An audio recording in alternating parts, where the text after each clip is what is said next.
প্রিয় দর্শক শ্রোতা, আজ শুক্রবার 17 জানুয়ারি 2025 খ্রিস্টাব্দ, 3রা মাঘ 1431 বাংলা, 16 রজব 1446 হিজরি। সংবাদপত্র শিরোনাম পাঠের শুরুতেই যুগান্তর পত্রিকা। যুগান্তর পত্রিকায় শিরোনাম করা হয়েছে, সবার মতামতে হবে জুলাই ঘোষণাপত্র। সর্বদলীয় ঐক্যের বৈঠকে প্রধান উপদেষ্টা বলছেন, এই সরকারের জন্ম হয়েছে ঐক্যের দ্বারা। যতদিন আছি এই একতা নিয়েই থাকতে চাই। বিভিন্ন বিষয়ে যেসব পরামর্শ প্রয়োজন সেটা আমরা দিয়েছি, সালাউদ্দিন আহমেদ বলছেন।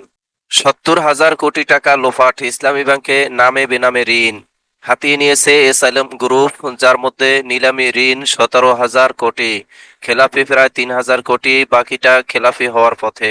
দায়িত্ব নিয়ে 8,665 কোটি টাকার নতুন আমানত পেয়েছি, ওবায়দুল্লাহ আল মাসুদ ব্যাংক চেয়ারম্যান বলছেন। 3,400 কোটি টাকা পরিচালন মুনাফা করে বেসরকারি ব্যাংকের শীর্ষে ইসলামী ব্যাংক। গণ অভ্যুত্থানে শহীদ 834 জনের নামে গেজেট। সংবিধান ও নির্বাচন ব্যবস্থা সংস্কারের সুপারিশ বাস্তবায়নে প্রয়োজন রাজনৈতিক ঐক্যমত। রাজনীতিবিদদের অভিমত, সব শ্রেণী পেশার মতামত নেওয়াটাও জরুরি, ডক্টর কামাল হোসেন। এগুলো বাস্তবায়নের দায়িত্ব নির্বাচিত জনপ্রতিনিধিদের, ডক্টর খন্দকার মোশাররফ হোসেন বলছেন। দুর্নীতি বিরোধী মন্ত্রী টিউলিপ নিজেই দুর্নীতিগ্রস্ত, এক্স-রে ইলন ম্যাক্স বলছেন। এই ছিল দৈনিক যুগান্তরের প্রথম পাতার সংবাদ শিরোনাম। এবারে শেষের পাতার সংবাদ শিরোনাম। শেষের পাতার সংবাদ শিরোনাম করা হয়েছে, পণ্যে ভ্যাট ও শুল্ক রিভিউ হচ্ছে, অর্থ উপদেষ্টা বলছেন। দুর্নীতিবাজদের অযোগ্য করতে আইনের খসড়া, নির্বাচন ব্যবস্থা সংস্কার কোনো দল লক্ষ্য নয়, নির্বাচনকে পরিশুদ্ধ করতে এই উদ্যোগ নেওয়া হয়েছে, বদিউল আলম মজুমদার বলছেন। বুকের শেষ রক্তবিন্দু দিয়ে হলো ফেসিবাদ রুখবো, হাসানাত আব্দুল্লাহ বলছেন। শিল্প বাঁচাতে ঋণের সুদ হার কমান, গভর্নরের সঙ্গে ব্যবসায়ীদের বৈঠক।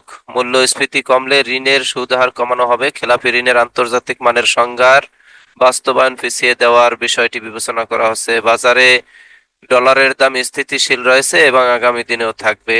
বাংলাদেশে দ্রুত নির্বাচন দেখতে চায় যুক্তরাষ্ট্র, সেটি বলছেন। যুক্তরাষ্ট্র ও ভারত উভয়ই যত দ্রুত সম্ভব বাংলাদেশে গণতান্ত্রিক নির্বাচন দেখতে চায়। এটি বাংলাদেশকে তার পরবর্তী অধ্যায়ের সূচনা করতে সাহায্য করতে পারে। বৃহস্পতিবার ভারতে নিযুক্ত মার্কিন রাষ্ট্রদূত এরিক গারসেটি কথা বলেন। 17 বছর পর কারামুক্ত বিএনপি নেতা বাবর।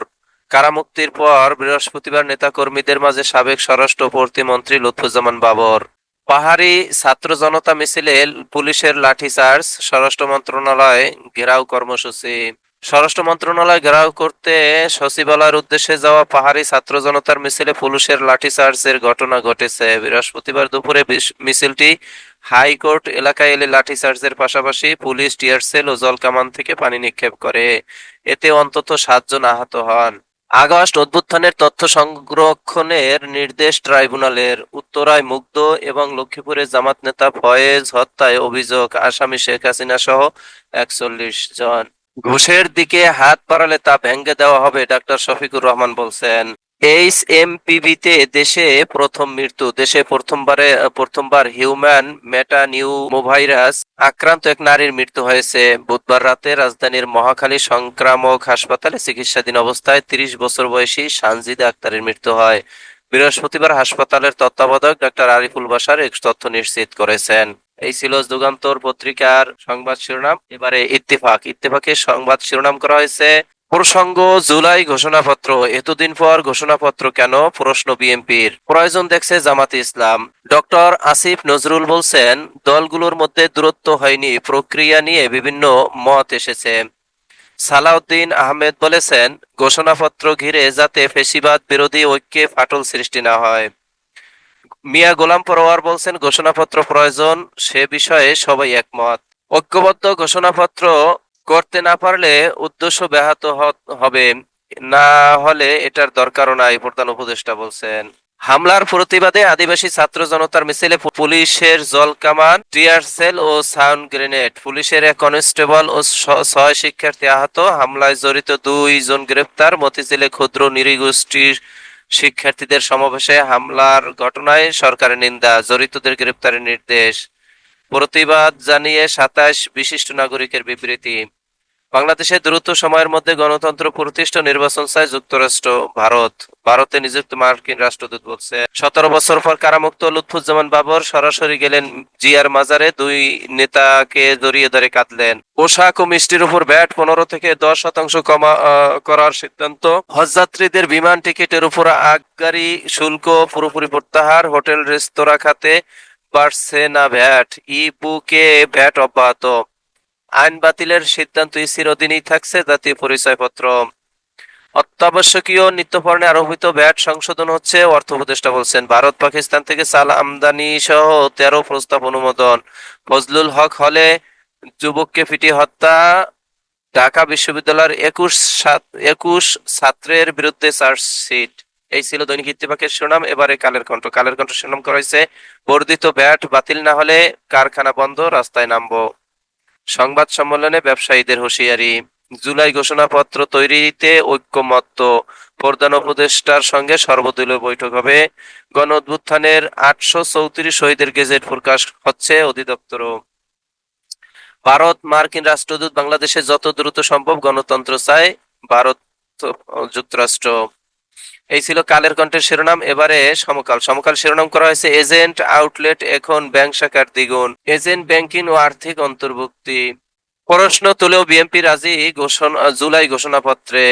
প্রধান উপদেষ্টার সঙ্গে সর্বদলীয় বৈঠক। সংবিধান সংস্কার কিভাবে, গণভোট না সংসদে। বিএনপির অনেক প্রস্তাব সুপারিশে, জামাতের প্রধান প্রস্তাব নেই এই সুপারিশে। নাগরিক কমিটির প্রস্তাবে আছে গণভোট। কিছু খাতে শুল্ক কর পুনর্বিবেচনা।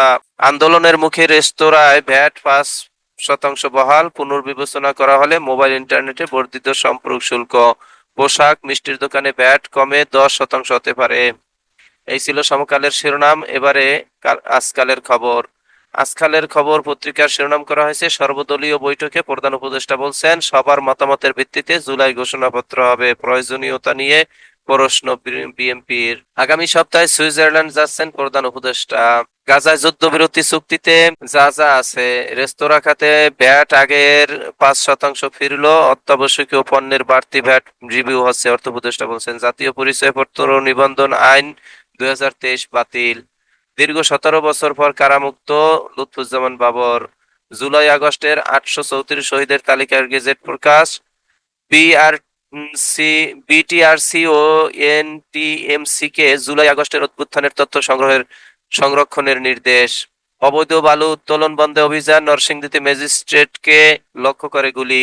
শেখ পরিবারের নামে থাকা 13 বিশ্ববিদ্যালয়ের নাম পরিবর্তন। এইচএমপিভি আক্রান্ত নারীর মৃত্যুর কারণ মাল্টি অর্গান ফেইলরে, স্বাস্থ্য মন্ত্রণালয় বলছেন। আদিবাসী শিক্ষার্থীদের ওপর হামলার প্রতিবাদে মিছিল, ছত্রভঙ্গ করল পুলিশ। সাবেক সেনা কর্মকর্তা জিয়াউলকে 2 ঘন্টা জিজ্ঞাসাবাদ। সাগররুনি হত্যা। এই ছিল আজকালের খবর পত্রিকার শিরোনাম। এরই মাঝে শেষ হলো আজকে পত্রিকা পাঠের সময়। আপনারা সকলেই ভালো থাকবেন, আল্লাহ ভালো রাখুক এই প্রত্যাশা কামনা করে শেষ করছি। আসসালামু আলাইকুম রহমতুল্লাহ।